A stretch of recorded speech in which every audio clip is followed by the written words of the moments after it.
So welcome back again guys to my YouTube channel CA Anjali Jain Classes, your buddy to make audit easy.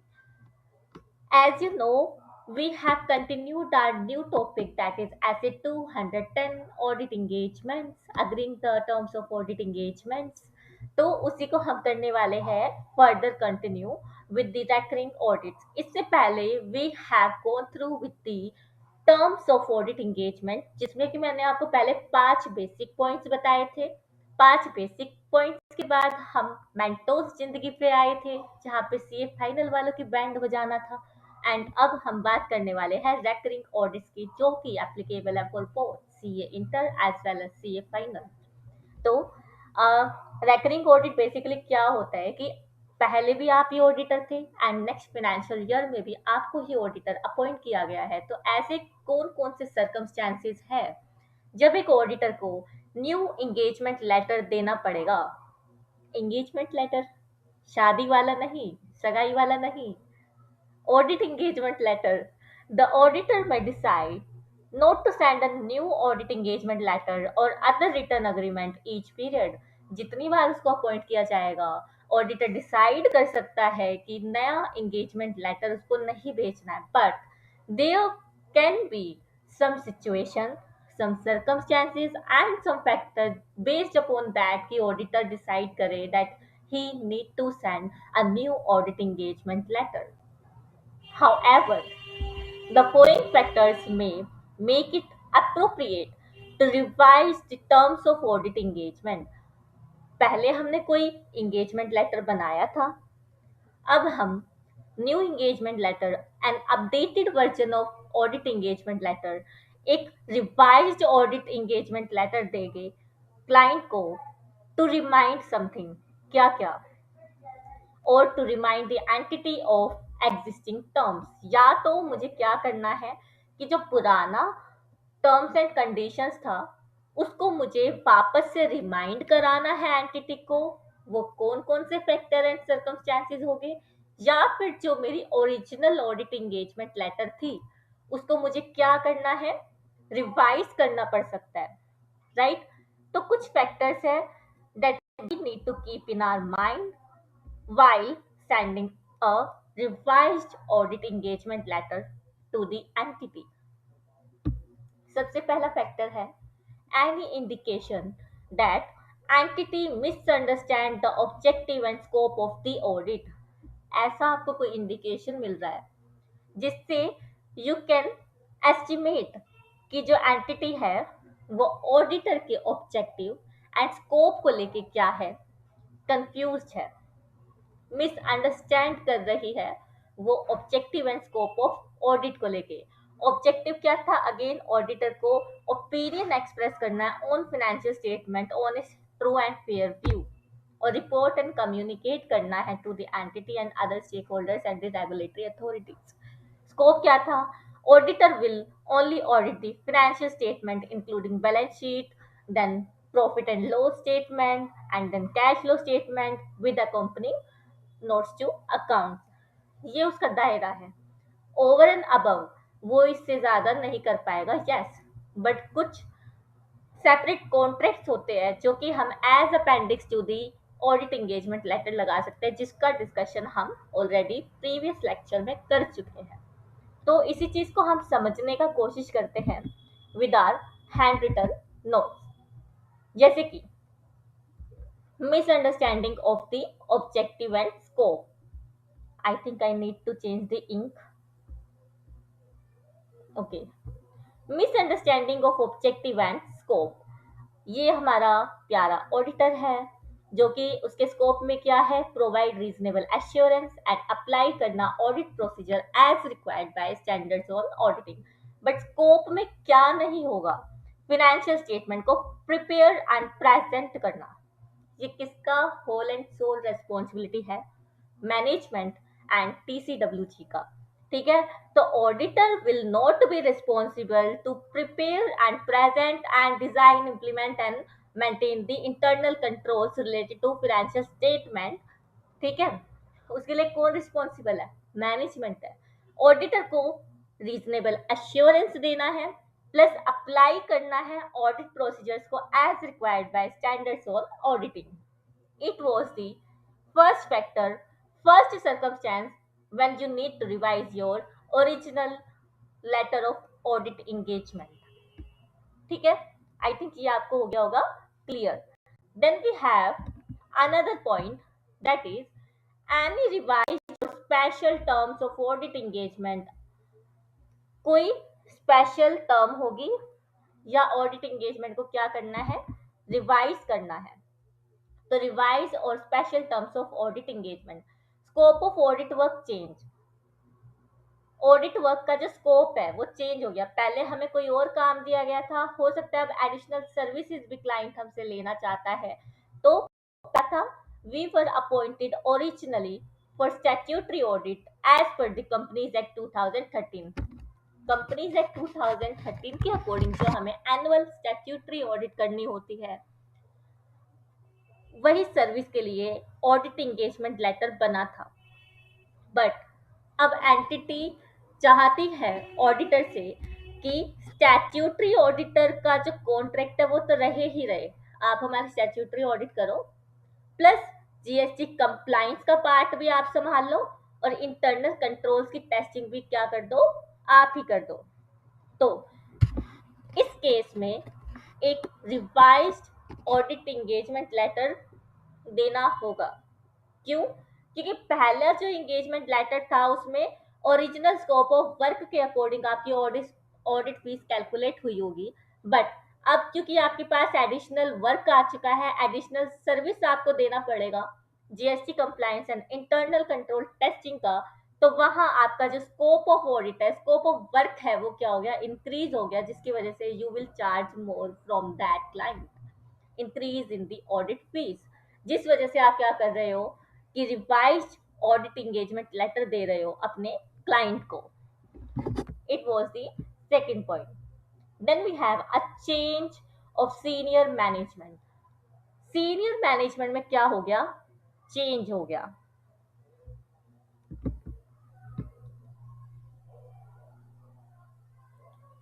Change in senior management. अब क्या हुआ, जो old CFO था ना, वो सच्ची में ओल्ड था। बेटा मैं जा रहा हूँ, मेरे से और काम नहीं हो पा रहा है, मैं 60 साल का हो चुका हूँ, मैं नहीं संभाल पाऊंगा, मेरे को रिटायरमेंट दे दो, वो ऐसा बोल रहा है। ठीक है, मेरी एक्टिंग इतनी अच्छी नहीं है, बट कॉन्सेप्ट, भावनाओं को समझना। ठीक है, तो चेंज इन सीनियर मैनेजमेंट, जो ओल्ड सीएफओ था वो जा रहा है ड्यू टू हिज रिटायरमेंट। ठीक है, अब जो ओल्ड सीएफओ था उसको सारा ऑडिट का स्टाइल पता था कि ऑडिटर किस तरीके से काम करता है, प्लस ऑडिट का क्या स्कोप है वो भी उसको पता था, और ऑडिट की इनहेरेंट लिमिटेशंस क्या है वो भी ओल्ड सीएफओ को पता था। किस टाइम पे कौन सी डिलीवरेबल जाएगा, किस टाइम पे मीटिंग शेड्यूल करनी चाहिए, ऑडिटर्स की जो फाइंडिंग्स है उसको किस तरीके से टैकल करना है, कैसे कम्युनिकेशन करना है, वो सब उसको नॉलेज था। स्कोप, ऑब्जेक्टिव, ये सब पता था उसको। बट अब क्या हुआ, न्यू सीएफओ आ गया। ठीक है, न्यू सीएफओ ने क्या बोला कि एक्सपेक्ट डेली रिपोर्टिंग। वो क्या चाहते हैं कि जो ऑडिटर है ना, वो अपना स्टेटस ऑफ वर्क रोज मुझे बताए कि आज उसने एंटिटी में क्या क्या किया। बट ऐसा पॉसिबल नहीं है। क्यों नहीं है? ऑडिटर जो है अपना वर्क सैम्पलिंग बेसिस पे करता है, basis on the size and nature of and complexity of transaction of the entity. ठीक है, तो वो वहां पे अपना ज्यादा टाइम डिवोट करेगा and then status of work लेके आएगा, या फिर डायरेक्ट स्टेटस ऑफ वर्क ही ले जाएगा, डेली का डेली। डेली का डेली अगर लेके जाएगा तो क्या ही ऑडिट फाइंडिंग्स बता पाएगा, उसको टाइम तो देना पड़ेगा ना काम को। तो ऐसा नहीं हो सकता। डिटेल ट्रांजेक्शन लेवल चेकिंग चाहता है जो न्यू सीएफओ है। डिटेल्ड कैसे करेंगे, मतलब जैसे मैंने आपको एक एग्जांपल दिया था ना, benefit versus cost of the audit, वो हमें दोनों ही देखना पड़ता है। जिसमें मैंने बताया था कि आपके पास 1 million number of transaction of purchases है और वहां पे आप 5,000 इनवॉइसेस को चेक करते हो एंड 3 मैच देखते हो प्लस इंटरनल कंट्रोल देखते हो कि सारे internal control relevant to recording of the purchase transaction operating effectively and in efficient manner है या नहीं, वो देख के आप एस्टिमेट एंड प्रोजेक्शंस लगा लेते हो और अपना काम खत्म कर लेते हो। बट यहाँ पे जो न्यू सीएफओ है वो क्या चाह रहा है आपसे, हर एक ट्रांजेक्शन लेवल को चेक करना है। तो यहाँ क्या होगा, miss alignment of the expectations. इस सीएफओ ने कुछ ज्यादा ही एक्सपेक्ट कर लिया, नहीं करना चाहिए था। आपको पता है कि एक्सपेक्टेशन रखनी भी नहीं चाहिए, एक्सपेक्टेशन रखने से काम बिगड़ जाते हैं। देन उसके बाद auditor will reconfirm roles and responsibility. Change in senior management की वजह से ऑडिटर को अपनी roles and responsibility and scope of work को क्या करना पड़ेगा, रिकन्फर्म करना पड़ेगा। यानी कि न्यू सीएफओ से उसको रिवाइज्ड ऑडिट इंगेजमेंट लेटर को, सॉरी, ओरिजिनल इंगेजमेंट लेटर को क्या कराना पड़ेगा, साइन कराना पड़ेगा। बिकॉज चेंज हुआ है सीनियर मैनेजमेंट ने। अब सीनियर मैनेजमेंट में जो चेंज हुआ है, न्यू सीएफओ को सारा scope of work plus expectations, roles and responsibility पता होनी चाहिए। दैट्स वाई हम यहाँ पे क्या बोल रहे हैं, रिकन्फर्म। वर्ड का बहुत ज्यादा इंपॉर्टेंस है, रिकन्फर्म बोल रहे हैं। जो हमारी रेस्पॉन्सिबिलिटीज थी अब हम उनको रिकन्फर्म कर रहे हैं विद इन न्यू सीएफओ। ठीक है, या इसको हम बोल सकते हैं रिमाइंड करा रहे हैं। ठीक है, it was our point number 3. Then we have another point, that is a change in ownership. अभी हमने क्या देखा, a recent change of the senior management. Senior management he change हो गई। फिर उसके बाद a significant change in ownership. Ownership में भी क्या हो गया, सिग्निफिकेंट चेंज हो गया। ओनरशिप कैसी कि आपका जो एंटिटी थी वो पहले स्टार्टअप के जैसे काम करता था, अब उस स्टार्टअप को ही किसने एक्वायर कर लिया, एक प्राइवेट इक्विटी फर्म ने एक्वायर कर लिया, जिसकी वजह से ओनरशिप क्या हो गई, चेंज हो गई। ओनरशिप चेंज होने की वजह से अगेन जैसे हमने यहाँ पे पढ़ा था कि एक्सपेक्टेशंस जो है वो इंक्रीज हो सकती है, या फिर उनको स्कोप ऑफ वर्क का ज्यादा नॉलेज नहीं होगा, या फिर वो strict audit procedure, increase scrutiny. तो यहाँ पे अब जो न्यू ओनरशिप है, न्यू ओनर है, वो क्या चाहते हैं कि आप ऑडिट प्रोसीजर ज्यादा लगाओ, स्क्रूटनी को ज्यादा बढ़ाओ। स्क्रूटनी इन द सेंस कि जो आप सैम्पलिंग यूनिट्स लेते हो, जो कि हम ऐसे 530 में पढ़ने वाले हैं, उसको बढ़ाओ और एक्सटेंसिव चेकिंग करो हर एक चीज की। तो एक्सटेंसिव चेकिंग तो हर एक चीज की पॉसिबल नहीं है। मैंने आपको प्रीवियस लेक्चर्स में भी बताया कि जो ऑडिटर है वो क्या अप्रोच अपनाता है, रिस्क बेस्ड ऑडिट अप्रोच। जहाँ पे रिस्क ज्यादा होगा वहां पे हम एक्सटेंसिव चेकिंग करेंगे, जहाँ पे रिस्क थोड़ा सा कम होगा तो वहां पे हम अपना जो ऑडिट प्रोसीजर है वो भी थोड़े से लगाएंगे, but subject to facts and circumstances based on that particular line item of FSLI, financial statement line item. ठीक है, तो it was significant change in ownership. Confuse नहीं होना, यहाँ पे मैनेजमेंट में चेंज हुआ था, यानी लोग गए हैं और नए लोग आए हैं। यहाँ पे पूरा का पूरा एंटिटी स्ट्रक्चर ही चेंज हो गया। पहले वो स्टार्टअप था, एंड अप एक प्राइवेट इक्विटी फर्म ने एक्वायर कर लिया। ठीक है, then we have next point, a significant change in nature or size of entity's business। जो एंटिटी का बिजनेस है उसके नेचर और साइज में क्या हुआ है, सिग्निफिकेंट चेंज हुआ है। पहले तो क्या हुआ, ऑब्जेक्टिव एंड स्कोप को गलत समझ लिया, गलत समझ लिया, फिर उसके बाद रिवाइज और स्पेशल टर्म्स आ गई, फिर उसके बाद सीनियर मैनेजमेंट ही बदल गई। सीनियर मैनेजमेंट तो छोड़ो, कंपनी की ओनरशिप भी बदल गई। अब क्या हुआ, ओनरशिप बदलने के बाद nature and size of entity वो भी चेंज हो गया। इसका भी एग्जाम्पल भी है। अब क्या हुआ, change in nature and size of business. कोई एबीसी एंड ट्रेडिंग कंपनी थी, उसका काम क्या था, पहले उसका काम सिर्फ और सिर्फ अपैरल्स को, आउटफिट्स को बेचना था, ट्रेड करना था।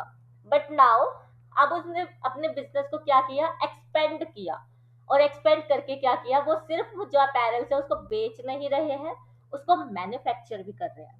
क्या कर रहे हैं, मैन्युफैक्चर भी कर रहे हैं। तो यहाँ पे अब जो एंटिटी है उसका साइज तो ग्रो हुआ ही हुआ, प्लस उसकी जो new discussing about change in nature and size of business. पहले जो एबीसी एंड कंपनी थी वो सिर्फ और सिर्फ ट्रेडिंग करती थी अपैरल्स का, ठीक है, आउटफिट्स को क्या करती थी, ट्रेड करती थी, मैन्युफैक्चर नहीं करती थी। बट अब क्या हुआ, उसने मैन्युफैक्चर करना भी स्टार्ट कर दिया, जिससे कि उसकी दो रिवेन्यू स्ट्रीम हो गई। पहला तो ट्रेडिंग वाली तो थी ही थी, ट्रेडिंग ऑफ अपैरल्स। अब नेक्स्ट और एक रिवेन्यू स्ट्रीम हो गई जहां पे उसने मैन्युफैक्चर करना शुरू किया, अपना नेम, अपना ब्रांड, अपना लोगो के साथ उसने आउटफिट्स को सेल करना स्टार्ट कर दिया। ठीक है, तो इससे क्या होगा, एक तो रेवेन्यू जंप होगा, राइट, एंड साथ में इन्वेंट्री भी जनरेट होगी। इन्वेंट्री क्यों होगी जनरेट, क्योंकि अब ये ट्रेडिंग एंड मैन्युफैक्चरिंग कंपनी बन चुकी है। क्या हो चुका है, ट्रेडिंग एंड मैन्युफैक्चरिंग, जिसमें कि अब इसके पास इन्वेंट्री ऑफ रॉ मटेरियल भी होगा, inventory of work in progress भी रहेगा, इन्वेंट्री ऑफ फिनिश्ड गुड्स भी हमारे पास रहेंगे। तो इससे क्या हो जाएगा, कॉम्प्लेक्स ऑडिट हो जाएगी due to one more item of balance sheet, that is inventory. तो अब ऑडिटर को एक्सटेंसिव ऑडिट प्रोसीजर्स लगाने पड़ेंगे, उसका एक और एडिशनल काम बढ़ गया है, तो जिसकी वजह से उसका स्कोप ऑफ ऑडिट बढ़ना चाहिए, और इससे वो क्या करेगा, ऑडिट इंगेजमेंट लेटर को रीडिफाइन करेगा। ऑडिट इंगेजमेंट लेटर को क्या करेगा, रीडिफाइन, की अब पहले अपना इतना काम था, अब मेरे को इन्वेंट्री के लिए भी कॉस्ट इनकर करना पड़ेगा, इन्वेंट्री ऑडिट के लिए, तो we need to redefine the scope of audit engagement letter. ठीक है, so it was change in nature and size of business. Then next we have a change in a change in legal or regulatory requirement. पहले senior management change हुई, उसके बाद ownership change हो गई, ownership के बाद नेचर भी change हो गया बिजनेस का। अब छोड़ो बिजनेस का नेचर तक तो फिर भी ठीक था, अब लो ही चेंज हो गया, legal and regulatory requirement he change हो गई। ठीक है, तो इसका एग्जाम्पल भी हम लेते हैं। फॉर एग्जाम्पल, अब इफ यू रिमेम्बर, जो सीए फाइनल के स्टूडेंट्स हो गए, वैसे तो अब जो न्यू करिकुलम आया उसके अकॉर्डिंग कोई ऐसा स्टूडेंट होगा ही नहीं कि जिसने 2021 की ऑडिट देखी होगी। ठीक है, तो 2021 एक ईयर ऐसा था जिसमें कि कंपनीज एक्ट 2013 के according additional disclosure requirements in financial statement करना मैंडेटरी हो गया था, और उसके साथ साथ कारो 2016 एबोलिश होके कारो 2020 एप्लीकेबल हो गया था, जिसकी वजह से एडिशनल डिस्क्लोजर्स और एडिशनल स्कोप ऑफ वर्क आ जाता था किसके पास, ऑडिटर के पास। कारो 2016 में आई थिंक अपने पास 16 क्लोज हुआ करते थे, बट अब कारो 2020 में अपने पास 21 क्लोजेस है, जिसमें कि जो 21st क्लोज है वो कंसोलिडेटेड फाइनेंशियल स्टेटमेंट की ऑडिट पे एप्लीकेबल होता है। ठीक है, ये मैंने बस आपको क्या किया है, एक ओवरव्यू दिया है, और कुछ एडिशनल डिस्क्लोजर में जैसे कि फाइनेंशियल लीज लायबिलिटी को मुझे अलग से एक लाइन आइटम की तरह दिखाना है, आपने अपने स्केड्यूल 1 और स्केड्यूल 3 डिवीजन 1 एंड डिवीजन 2 में देखा ही होगा। अपना पहला ही चैप्टर है एडवांस अकाउंट और फाइनेंशियल रिपोर्टिंग का, जिसमें आपको फाइनेंशियल स्टेटमेंट का क्या दिया जाता है, फॉर्मेट का वॉक थ्रू दिया जाता है। ठीक है, तो वहां पे आप फाइनेंशियल लायबिलिटी का, फाइनेंस लीज का अलग से एक हेड बनाते हो। ठीक है, फिर उसके बाद आपको कुछ एडिशनल डिस्क्लोजर भी देने होते हैं, जैसे कि आपकी जो डेटर एजिंग है वो चेंज हुई थी, क्रेडिटर एजिंग है वो चेंज हुई थी। फिर उसके बाद आपको बेनामी प्रॉपर्टी के डिस्क्लोजर देने पड़ते हैं कि company don't possess such property जो कि बेनामी है। ठीक है, फिर उसके बाद आपको जो अपना क्लोज कौन सा था, क्लोज 1 पीपीई से रिलेटेड, वहां पे हम फिक्स्ड एसेट्स की बात करते थे, बट कारो 2020 की वजह से वहां हम इंटेंजिबल एसेट्स का भी डिस्क्लोजर देने लग गए हैं। प्लस उसके बाद अपने पास एडिशनल रिक्वायरमेंट आई रेशियोज को देने की, रेशियोज का डिस्क्लोजर की जिस भी रेशियो में 25% का चेंज हुआ है सिग्निफिकेंट रेशियोज में, जैसे कि करंट रेशियो हो गई, ठीक है, उसके बाद नेट प्रॉफिट रेशियो हो गई, डेट इक्विटी रेशियो हो गई, अगर इनमें ये डिस्क्लोज करना है, प्लस अगर 25% से ज्यादा अगर इनमें चेंज है तो हमें रीजन भी लिखना होगा कि क्यों। ठीक है, तो ये क्या थी हमारी एडिशनल डिस्क्लोजर रिक्वायरमेंट। ये चीज आपको तभी समझ आएगी जब आप प्रैक्टिकली ऑडिट करोगे, क्योंकि हमने तो क्या किया है, फाइनलाइजेशन ऑफ अकाउंट्स भी किया है, डिस्क्लोजर्स को बहुत अच्छे से चेक भी किया है। ठीक है, और सीए इंटर वाले आपको थोड़ा थियोरी बेसिस पे ही जाना पड़ेगा इसको लेके, बट हाँ अगर आपने एडवांस अकाउंट अच्छे से पढ़ रखा है तो आप इसको रिलेट कर पा रहे होंगे। ठीक है, तो it was our point number 6। Now we have another point, a change in financial reporting framework. A change in financial reporting framework adopted in preparation of financial statement. Financial statement को बनाते हुए आप पहले एएस बेस पे बनाते थे, अब क्या कर रहे हो, इंडेक्स बेसिस पे बना रहे हो। तो इसको क्या बोलते हैं, change in financial reporting framework. क्या बोलते हैं इसको, change in financial reporting framework. Confuse नहीं होना। फर्स्ट पॉइंट अपना था अ चेंज इन लीगल और रेगुलेटरी रिक्वायरमेंट, लॉ में चेंज हुआ है, एडिशनल डिस्क्लोजर रिक्वायरमेंट्स पड़ी है। बट यहाँ पे आप क्या कर रहे हो, अपना बुक्स ऑफ अकाउंट को रिकॉर्ड करने का जो फ्रेमवर्क है उसको चेंज कर रहे हो। पहले आप एएस बेस्ड अकाउंटिंग करते थे, अब आप इंडेक्स बेस्ड अकाउंटिंग कर रहे हो। ठीक है, यही एग्जाम्पल मैंने यहाँ पे ले रखा है। बट ऐसा कब होगा कि आपके एफआरएफ में चेंज हो जाएगा। एज यू नो कि जितना भी अपने पब्लिक लिस्टेड कंपनीज है, जितनी भी ऑल लिस्टेड कंपनीज है, उनको index based books of accounts बनाना पड़ता है। तो ऐसा हुआ होगा, जो मेरा एग्जिस्टिंग क्लाइंट है वो पहले एएस बेस्ड बुक बनाता था, बट उसका रिवेन्यू 250 सीआर एक्सीड कर गया। ये अपना कंडीशन है इंडेक्स अप्लाई करने का। आप एएस 1 में पढ़ोगे इस चीज को। ठीक है, तो जब मेरा जो ओवरऑल टर्नओवर है वो 250 सीआर को क्रॉस कर जाता है, तो we need to present our books of account on the basis of Ind AS, Indian accounting standard. तो जो मेरा क्लाइंट है वो इस वजह से क्या हो गया होगा, लिस्टेड हो गया होगा। या तो वो लिस्टेड हुआ है, या फिर उसकी टर्नओवर एक्सीड हो गई, या फिर उसका जो पेरेंट या फिर उसके नीचे सब्सिडरी लिस्ट हुई होगी, तो उसको भी अल्टीमेटली लिस्टिंग में जाना पड़ेगा। तो इस वजह से उसको क्या करना पड़ेगा, इंडेस फॉलो करने पड़ेंगे। मैंने आपको तीनों कंडीशन बता दी है जो कि हम ग्रुप ऑडिट में पढ़ने वाले हैं, audit of consolidated financial statement में पढ़ने वाले हैं। ठीक है, ये तीनों कंडीशन था अपना। तो ऐसे सर्कमस्टांसेस हो गए तो वहां पे क्लाइंट को क्या करना पड़ा, अपना फाइनेंशियल रिपोर्टिंग फ्रेमवर्क को चेंज करना पड़ा। तो एएस इतने कॉम्प्लेक्स नहीं होते हैं, बट इंडेस जो है वो कॉम्प्लेक्स है। इंडेस जो है ज्यादा एम्फेसाइज किस पे करते हैं, फेयर वैल्यू मेथड पे करते हैं, फेयर वैल्यू वैल्यूएशन पे करते हैं वो। ठीक है, कि आपका आइटम जितना हो सके फेयर वैल्यू पे दिखाओ। ठीक है, तो वहां क्या हो जाता है, कॉम्प्लेक्सिटी बढ़ जाती है।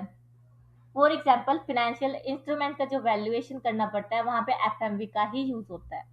तो यहाँ मोर जजमेंट लगेगी, जजमेंट बेस्ड इंडेक्स होते हैं अपने, और कॉम्प्लेक्स वैल्यूएशंस होती है, जिसकी वजह से ऑडिटर को एक्सटेंसिव चेकिंग करनी पड़ेगी। एंड इसी कारण उसको क्या करना पड़ेगा, रिवाइज्ड इंगेजमेंट लेटर देना पड़ेगा क्लाइंट को। It was point number 7। Then I think we have last point, that is a change in other reporting requirements. Other reporting requirements में क्या हो गया, चेंज हो गया। Change in other reporting requirement, additional report. For example आपकी balance sheet में क्या था, एक लोन का आइटम था। अब बैंक आपसे चाहती है, अब लोन लेने के लिए क्लाइंट ने क्या किया था, इन्वेंट्री को कोलेटरलाइज किया था कि इन केस मैं लोन नहीं चुका पाऊंगा तो आप मेरी इन्वेंट्री को उठा के ले जाना। ये होता है कोलेटरलाइजेशन ऑफ इन्वेंट्री। आप डेटर को भी कोलेटरलाइज कर सकते हो। इन शॉर्ट आप करंट एसेट को क्या कर सकते हो, कोलेटरलाइज कर सकते हो टू रेज द लोन। ठीक है, तो यहाँ पे मेरा जो क्लाइंट है उसने क्या बोला था, जो ये लोन है ना मैंने कोलेटरल रखा है अपने इन्वेंट्री को तब रेज किया है। तो यहाँ पे बैंक एक ऑडिटर से ये चाहेगा कि वो स्टॉक ऑडिट रिपोर्ट भी दे दे। क्या दे दे? स्टॉक ऑडिट रिपोर्ट भी दे दे। स्टैट्यूटरी ऑडिट तो है ही है, प्लस क्लाइंट की तरफ से क्या दे दे? वो स्टॉक ऑडिट रिपोर्ट भी दे दे कि इन्वेंट्री गुड है as of the date of balance sheet. Reporting date पे इन्वेंट्री की जो वैल्यूएशन है वो गुड होल्ड कर रही है। तो ये सर्टिफिकेट देना होता है एडिशनली ऑडिटर को, ठीक है, on the behalf of, on the request of lenders. Plus एक ये भी हो सकता है कि डैट कोवेनेंट कंप्लायंस रिपोर्ट भी देना पड़ जाए। जैसे कि डैट कोवेनेंट में एक कंडीशन ये था कि जो क्लाइंट है वो डेट इक्विटी रेशियो को 2:1 पे रखेगा, तो ही जो लोन है वो नॉन करंट पे रहेगा। अगर एक भी बार ये ब्रीच हुआ तो with in 6 month he repayable हो जाएगा। और ऐसा अगर कुछ होता है तो हमें पता है कि इसकी क्लासिफिकेशन चेंज हो जाएगी from non current liability to current liability. तो इसका भी हमें रिपोर्ट देना पड़ सकता है, यानी कि एडिशनल रिपोर्टिंग रिक्वायरमेंट्स हमारे पास आ गई है। किस वजह से? लेंडर की वजह से। हो सकता है आपको नेटवर्थ सर्टिफिकेट भी देना पड़ जाए कि आज की डेट में जो मेरी कंपनी की नेटवर्थ है वो इतना है, हमने अच्छे से कैलकुलेट किया है, और वो ऑडिटर अपने लेटर हेड पे देगा किसको? लेंडर को, ठीक है। It was the other reporting requirements, it was the other reporting requirements.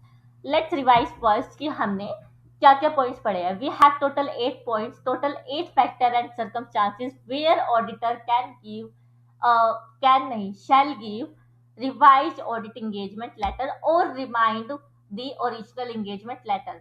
Reconfirm वाला पॉइंट पढ़ा था ना हमने, वो उसके लिए है। तो पहला मेरे पास पॉइंट है,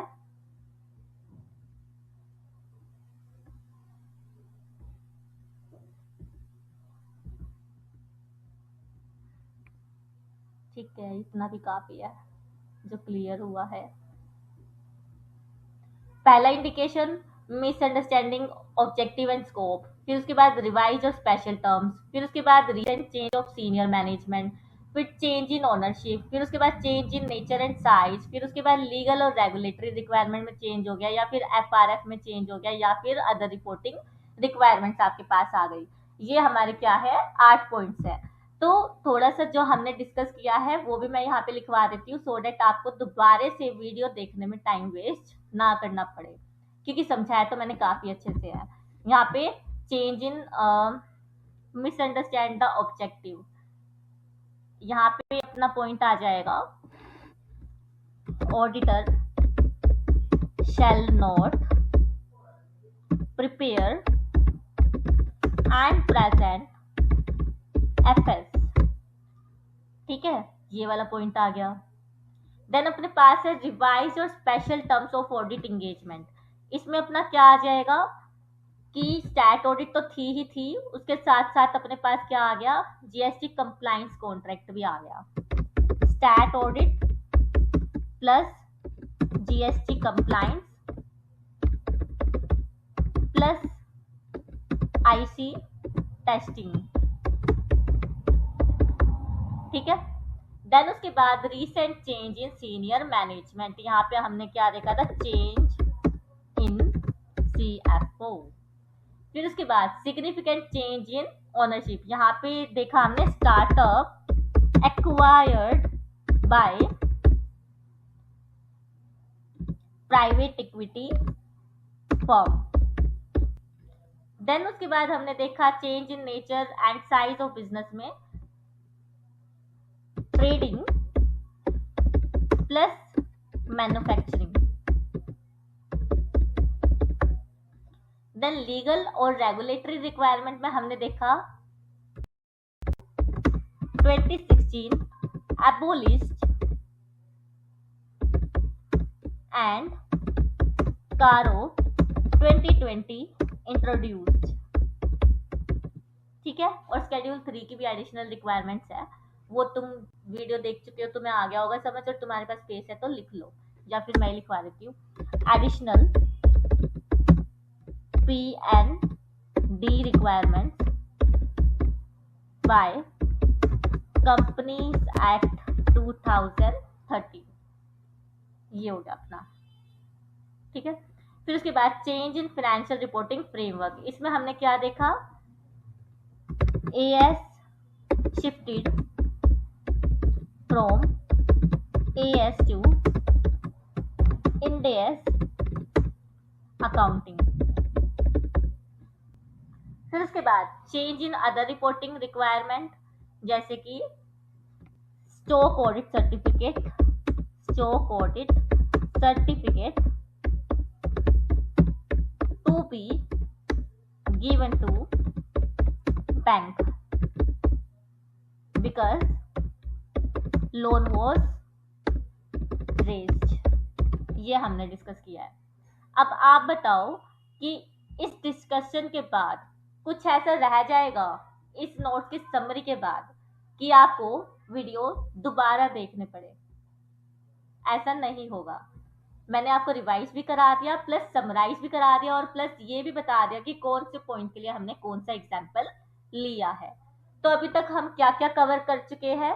we have just only covered with the terms of letter of audit engagement plus factor and circumstances where auditor need to revise or remind the terms of audit engagement। ठीक है, नीड टू रिवाइज में circumstances change हो गए, need to remind में हम reconfirm कर रहे हैं अपनी original terms of audit engagement को। वर्ड बहुत इंपॉर्टेंस रखते हैं। रिकन्फर्म मतलब कि जो मेरा ओरिजिनल ऑडिट इंगेजमेंट लेटर है उसकी टर्म्स एंड कंडीशंस को मैं रिकन्फर्म कर रही हूँ फ्रॉम दी न्यू मैनेजमेंट। ये एक इकलौता केस है जिसमें मैं रिकन्फर्म करने वाली हूँ, ठीक है। और या फिर मेरी चेंज ऑफ ओनरशिप हो गई है तो रिकन्फर्म करने वाली हूँ। अदरवाइज जितने भी 6 अदर पॉइंट्स हमने पढ़े हैं उसमें रिवाइज्ड ऑडिट एंगेजमेंट लेटर जाने वाला